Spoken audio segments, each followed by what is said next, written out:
Hello and welcome to the All Rookie Podcast. I'm your host, William Harris, aka William is Bill, back with you today for another great episode of the All Rookie Podcast. It is week 5, the wrap up. Let's talk about the top rookies of week 5 and give you some stats on the rookies thus far throughout the season. So let's get straight to it like it's nothing to it. Starting with your top rookie of week 5. He's the leading scorer of rookies amongst all the rookies. And it's just because he's been on a tear lately. That is Jared McCain, your guard from the 76ers, 20 years old, 6'2". He was around the 16th pick in the draft.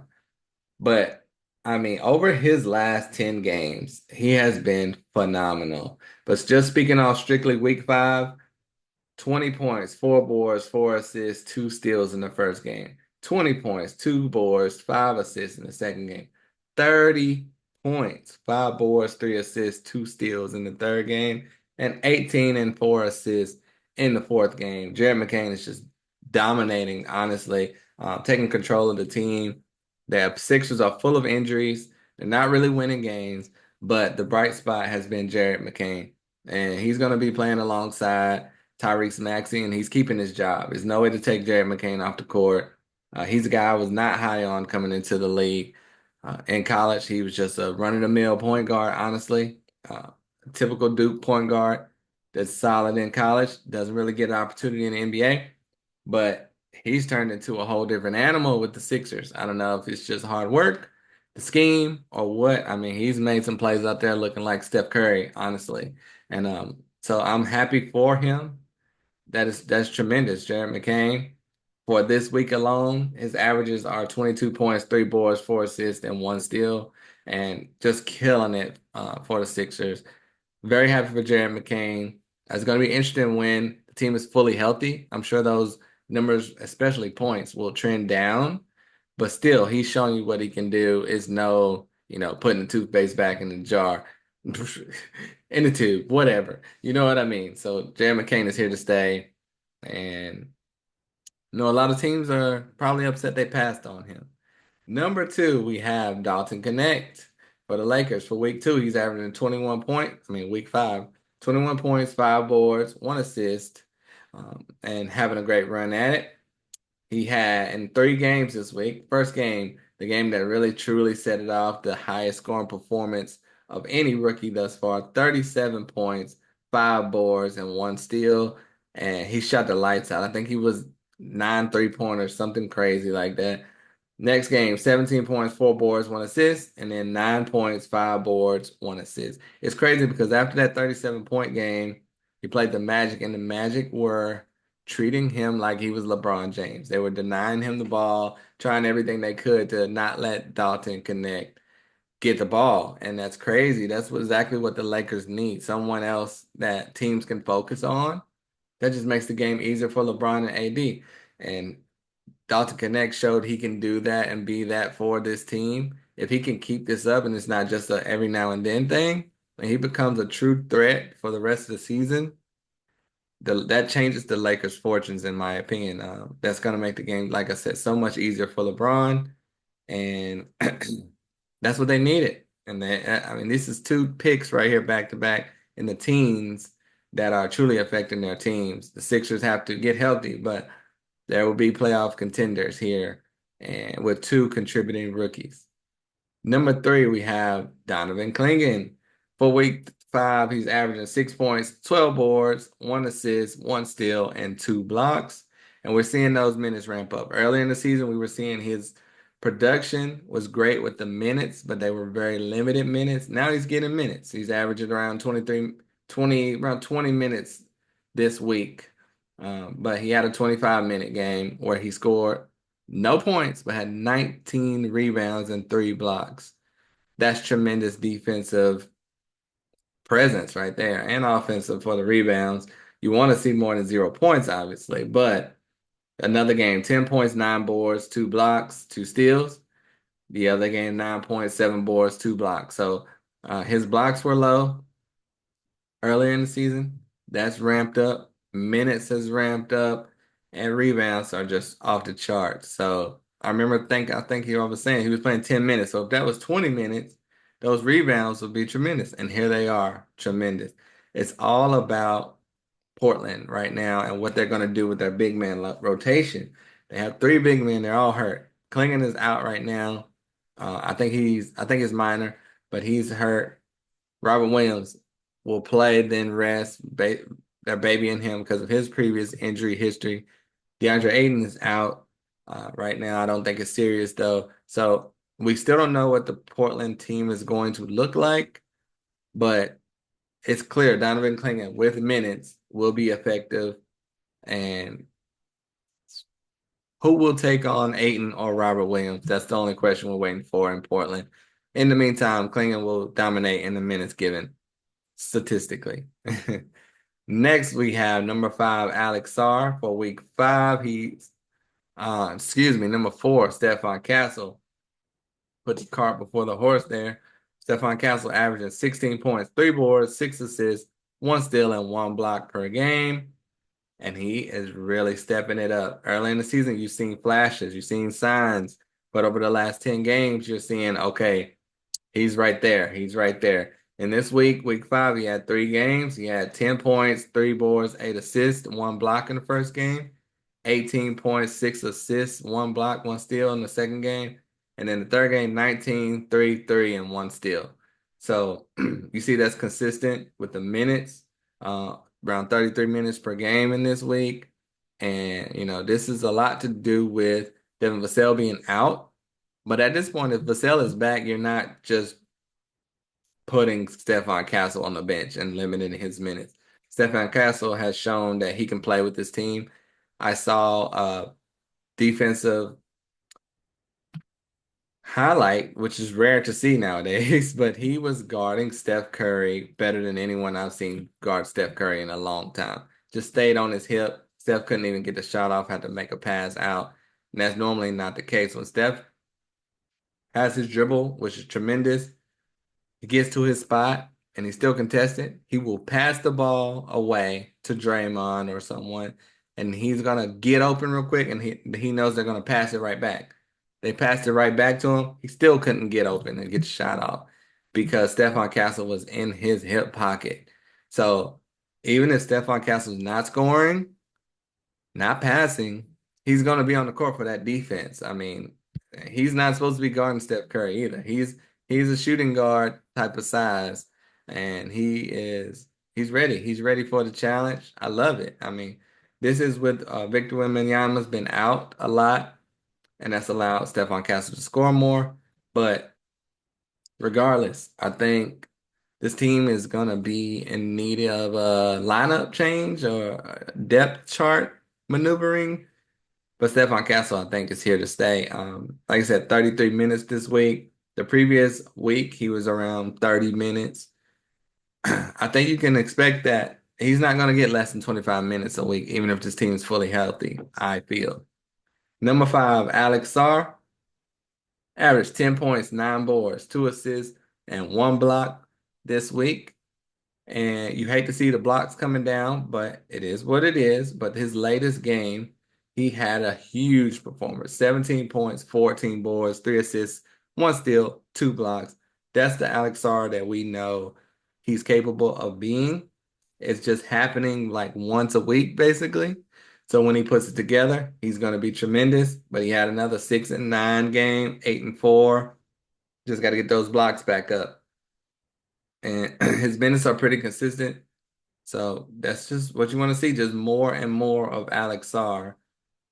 And he's going to keep rising up the board. To me, I felt he was an easy choice for Rookie of the Year.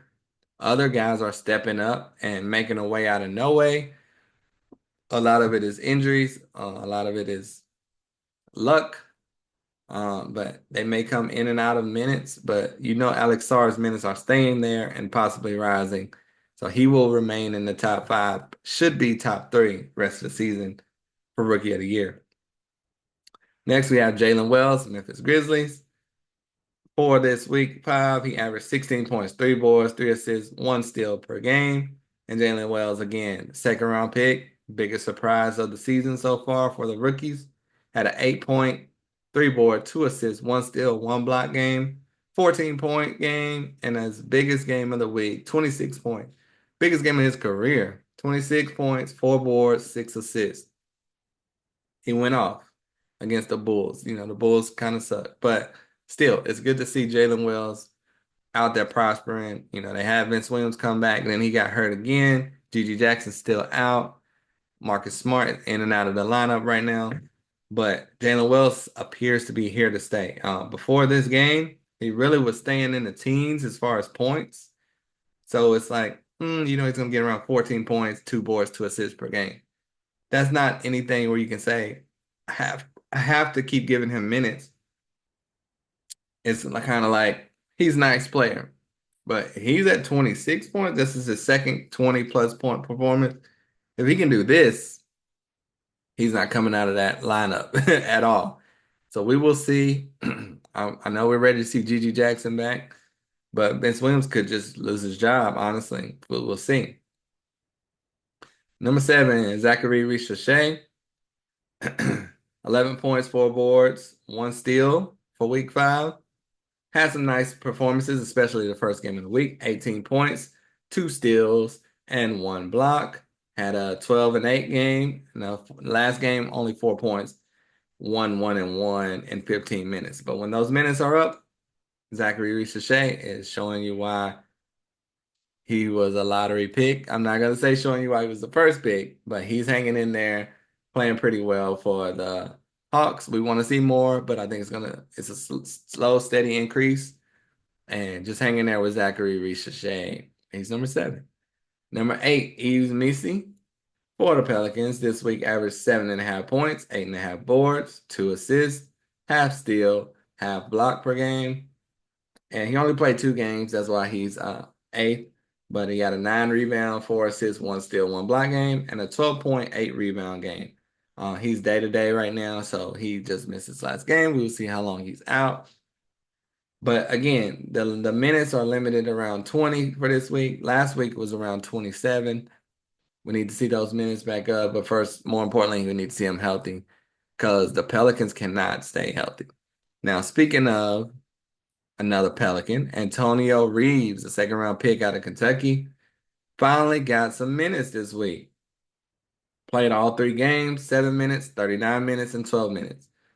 And I'll tell you, in those 39 minutes, he showed out. The other 2 games, not too much to sneeze on, but the first game he had 9 points, no other stats, but still 9 points for your first real game.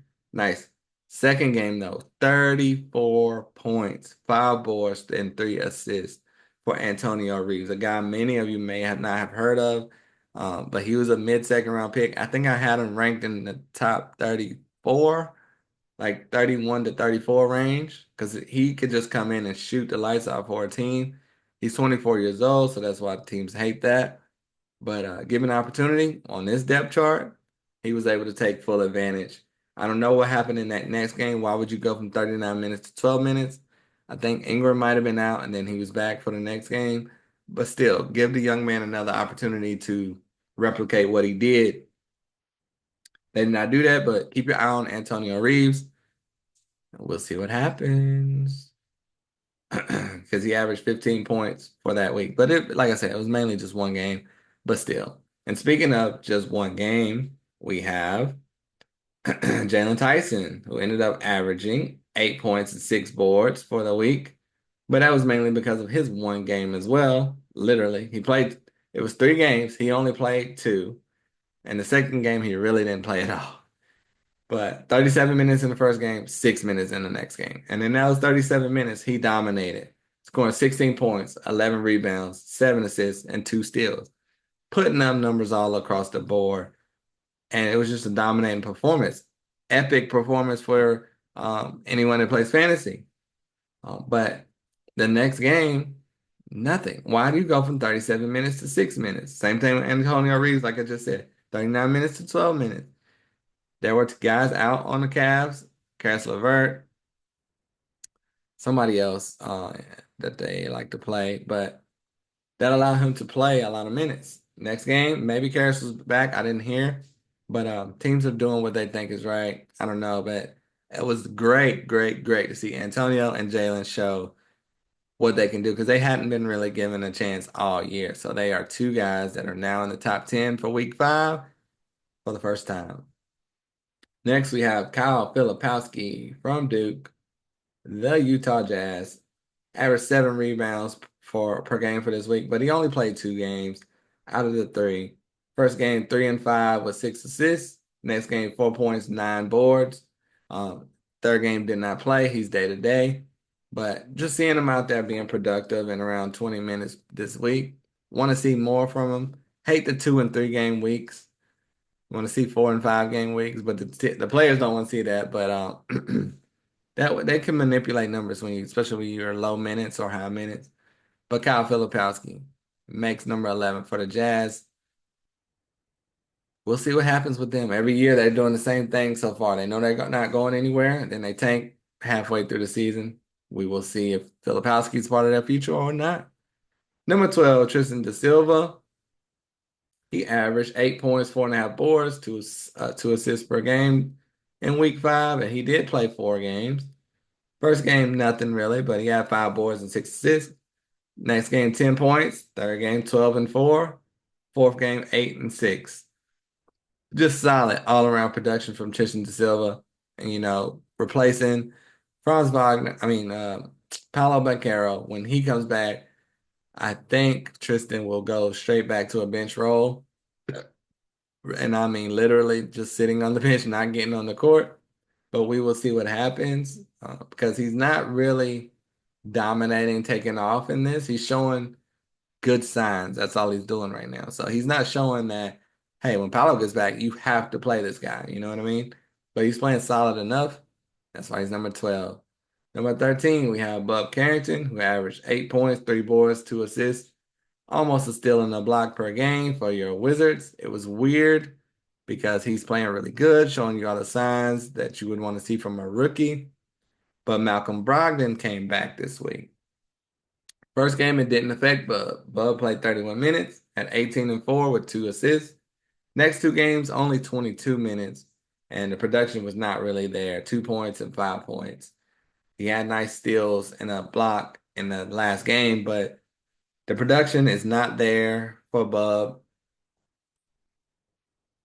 The Wizards are trying to showcase Malcolm Brogdon, I suppose, but you're not gonna get much for Brogdon no matter what you do. Play Bub Carrington. Stop playing. Next, number 14, we have John Mobo for the Raptors. He was on the lot of these lists the first 2 weeks. He had a minor setback. Back this week, he had some solid performances. 4 points, 3 boards the first game, 6 points, 7 boards the second game, 13.7 boards, 1 steal and 1 block in the latest game. And really, he's really good when he has minutes. Get him 20 minutes. He's going to be productive for you. He's not your typical player. He's a hustle rebounder guy. You're not going to get him the ball to score necessarily. But what do the Raptors have to play for? Play the rookie. You're starting them. I mean, you're using them. Play them. I mean, you know what I mean. We'll see what happens. The Raptors are kind of a mess. A lot of these guys are just on teams waiting to make moves to open doors for them to figure out if they are part of the future or not. Mobo, I think, is a nice piece for this team, like especially when Chris Boucher leaves. Mobo will take that road and probably flourish even more with it, get more minutes than Boucher. So we'll see. We'll see. If I didn't say, Mobo averaged 7 points, almost 6 boards, almost a steal per game in week 5. And last but not least, Matas Buzelis. I have to show him some love. It's arguably he could have been 16, 17, but I put him at 15 because he really got a true opportunity this week to play. It was only in 2 of the 4 games, but still, first 2 games, not much at all. Third game, in 19 minutes, 9 points, 4 boards, and 2 blocks. Very good. Last game, 14 points, 3 boards, 1 assist, and 1 block. And that's what you want to see. Why is he not playing? Patrick Williams is hurt now. Matas Buzelis' minutes are going to start to increase. And we will see if he makes a point to where it's like, I'm ahead of Patrick Williams, or at least equal to. So treat me the same. I don't need to be in the G League. I don't need to be getting 5 minutes per game, which he was early in the season. Matas Buzelis is here. Put him on the court. See what he can do. Get the man some minutes. So for week 5, Matas Buzelis is averaging 6 points, 2 boards, almost a block per game. So, normally we have around 14 guys on this list. We had a few more guys that could have been mentioned, but it kind of were just one game type of hitters or 2 or 3 solid games. So I cut it off at 15. But Ryan Dunn, also Iguodala, the Phoenix rookies need a shout out. Keyshawn George had one really nice game. Tejan Salon is starting to ramp it up. And Grant Williams just got hurt for the Hornets. So he will definitely be in the top 15 next week. I'm sure of it. Pella Larson still doing a fine job for the Heat, which is a bit surprising. And Reed Shepherd is actually getting minutes now for the Rockets. Slowly, slowly, slowly making a name for himself. And we'll see what happens with Isaiah Collier. Same for him. And I'll give Rob Dillingham a shout out. He finally got to play the most minutes of the season, 15 minutes, and he had 14 points and 1 assist. The thing with Dillingham is for him to play, he's going to need to get more assists, pass the ball, put guys in their right spot. But 14 points as of November 24th, best game of the year by far. His previous high for his career was 7, so he doubled that. And I don't know if Conley's hurt right now, but keep an eye out on it. Dillingham may ramp up next week and be in the top 10 next week as well. So that's your top 15 for this week. I'll give you leaders in the categories now.